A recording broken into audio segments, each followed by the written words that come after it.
So having said that, let's see this, right? A client. Now I gave you the scenario, and I'm gonna just want to read this out. Then I want to read it out. Then I'm gonna try to paint the picture once again. The client faced pressure to migrate a faster processing cycle so that the pricing team could answer more difficult questions about consumers and market in smaller time frames. So historically, the client retail inventory, the pricing, and the POS data was spread across multiple systems and in multiple formats.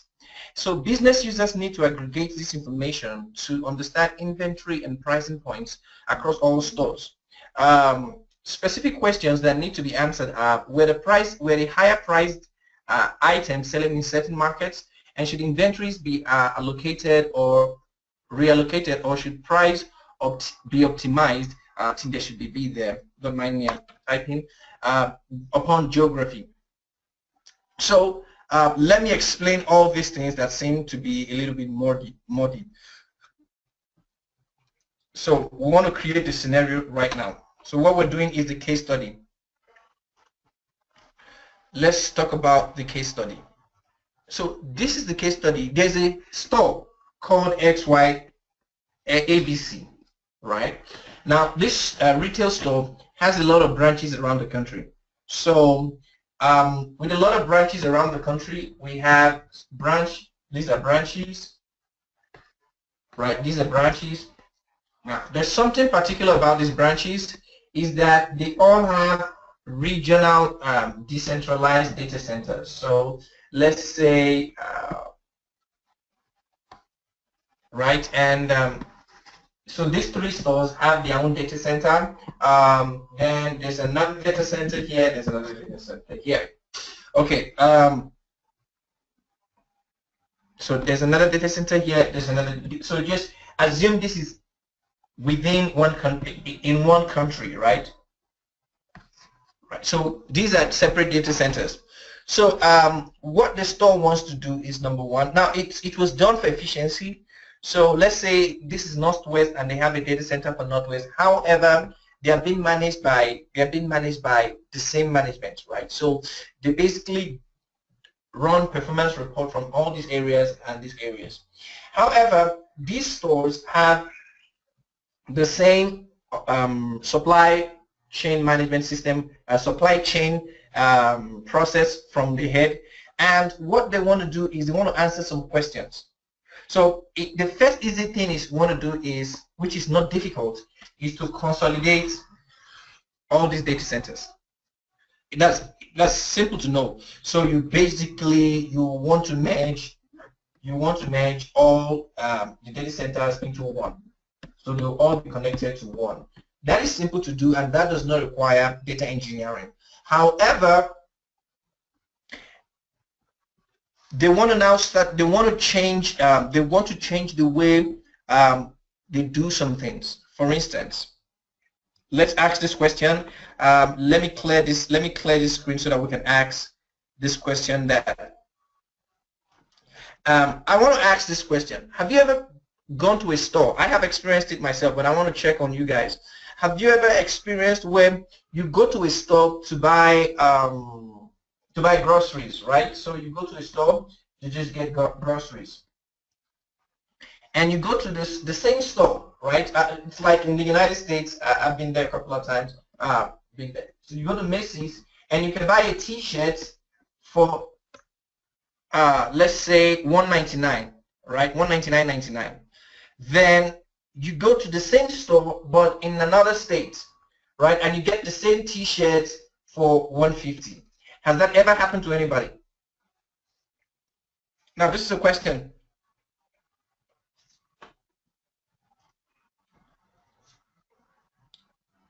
Yeah, I just asked the question.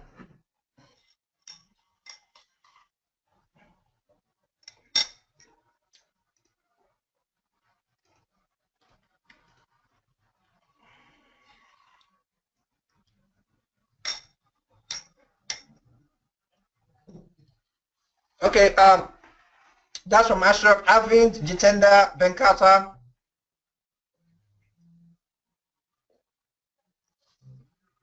Yeah. like I'm saying, it has happened to me, right? I mean, it has happened to me, and so what we actually do, I mean, it happened to me like every week, like it happened last week. So what we do is we choose where to go. I mean, this case is bad because the stores are not so far apart. They're less than 30 minutes drive apart. And some goods are actually more expensive in one store from the other, and vice versa. So if we want to cut costs, we choose where to buy what. But that's the picture. So what we want to do is we have a store with many branches, and we aggregate their entire data, all the sales stores, POS data, supply chain, stores, product, and all the stuff.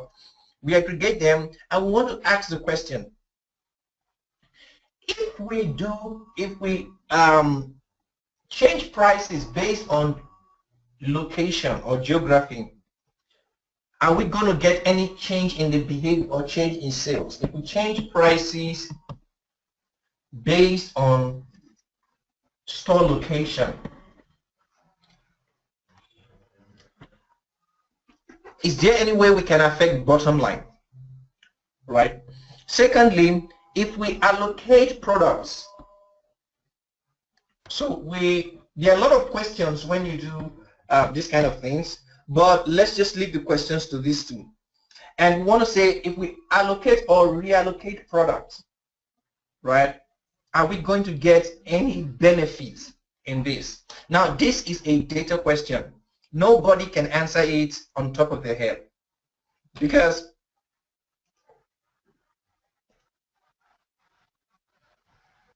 yeah, Ashok is making a good point. Yeah, so you want to look at a highbrow area where these rich guys live, and you will sell a particular thing at that price. Then also you want to see if it's, and if you do that, you want to see if it affects the behavior of sales, right? So in a normal scenario, you would do that. So you do that. Secondly, you will now check the sales pattern when you did the change of price. If you want to see if more users decided to buy online instead of buy in the stores, you want to notice that. So you have to aggregate data. You have to note channel. You want to say, okay, this sales was made via the internet. This sales was made via the store, and you want to add more effect to that. You want to see if there was decrease in manual POS. You want to see all this and say, okay, yes, I think if I switch the prices, I don't get hurt. Remember, if you increase the prices in some certain areas, it is profit. So what you want to do is you want to see by how much can you get profit without affecting turnover.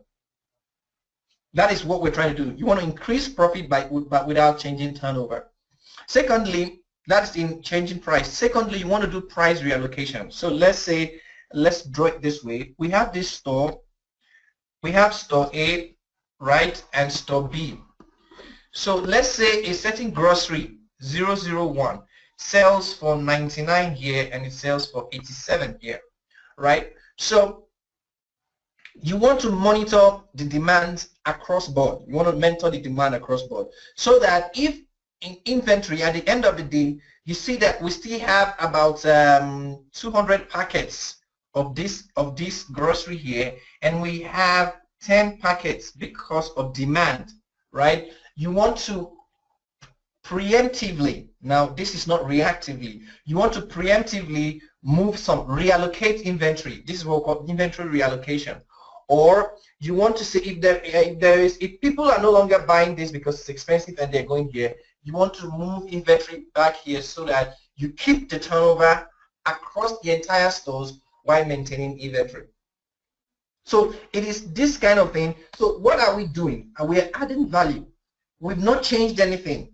The stores is still doing business like they used to do, but we are bringing in data. We're bringing in data to see if we can up our bottom line, if we can make that, if we can increase the value. And once we can do this, we will automate the system in such a way that every day, every end of day, we will submit a report of what we call inventory redistribution. So we are trying to say, move these goods around because we think we're going to make more money this way. So every day every day the transport department or those in charge of such logistic, we have a report every day of what goods to move around the stores in a particular region so that we can make more money. Yeah, and you can understand if you make that extra million, then you have justified the reason for investment in the data infrastructure. So that is why I started with the fact that big data, data at the end of the day has to add value.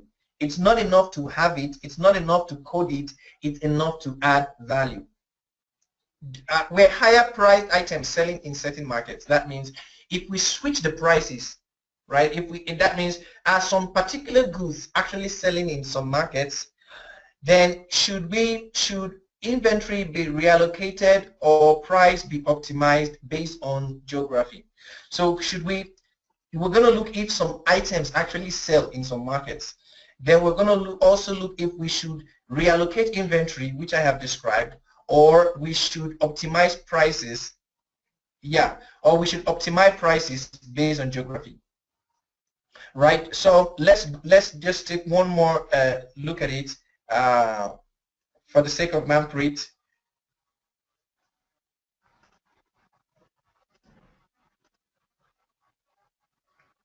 So we're trying to say we have a lot of stores across the area, right? We have a lot of stores. The stores are decentralized. So the stores, they're in groups. In a certain place, they have their own data centers, and they operate somehow. However, we have integrated the databases, and now that they're integrated, we want to answer some questions. We have a big data infrastructure in place, and we're trying to see how we can use data. We're trying to see how we can use data to answer some very, very important questions. Number one, from the explanation, we noted that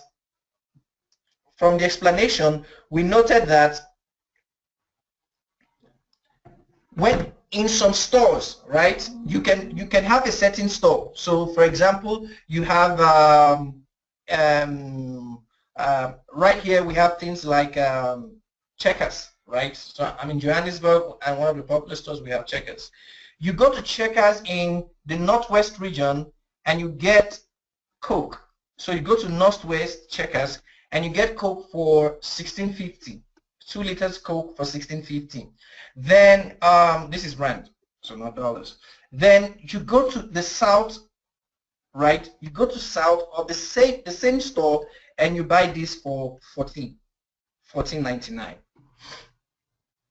This is actually price optimization. So $1 here, $1 here, a rand there, and you're switching things. So we're trying to see how we can use data to optimize this in such a way that we're not going to scare the customers. The customers are not going to run. So I probably will, this will be Coke. Then when it comes to biscuits, I will, in this same store, I will give biscuits for $99.90, and in this store, I would give it for $10.50. So I would tweak it as much as I want. So if somebody wants to run to this store just for Coke, he's going to end up paying more for biscuits,